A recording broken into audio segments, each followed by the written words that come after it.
Hello, a short video about how to avoid injuries. And I'm not a doctor, I'm not an expert.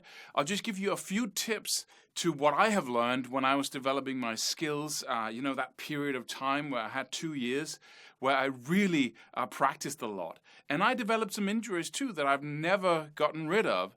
That's why I have this stand here, a guitar stand, and I'll just include the link for it underneath the video, because that allows me, when I'm recording and playing like this, to stand up without having my back pain be too severe. Also, I have an elbow injury because and this is why I place my guitar in such a high position here, because if you look at my elbow here, it's kind of almost less than 90 degrees.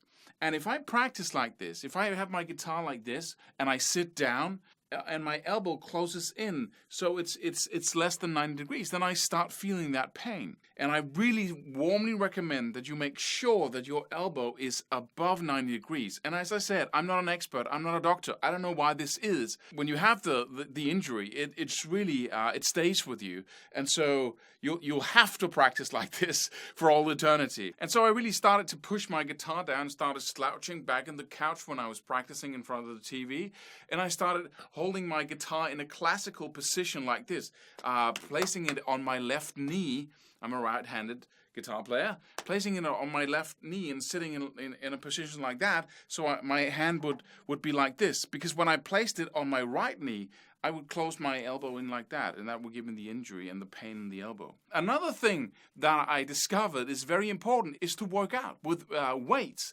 It seems like the big movements of moving around weights is helping alleviating the pain of the small movements of the arm. And I'm not sure that you have to be, an athlete level in order to get some results on that in that area. I really recommend that you do some kind of workout just for the sake of practicing more efficiently. Thirdly, if you are using your right hand to perform little movements with your hand, your wrist and your index finger, or your middle finger, and both. If you do that 8 hours a day or 7 or 6 hours a day, and then you go home and practice and use the same hand for those little movements, you're really putting a ton of stress on your right hand.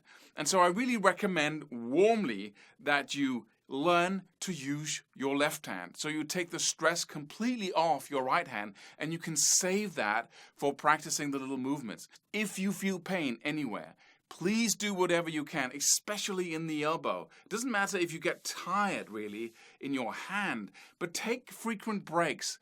And if you get that kind of elbow pain or back pain, you really need to look at how you sit when you practice. Do you slouch over the guitar? Because that's the fourth thing.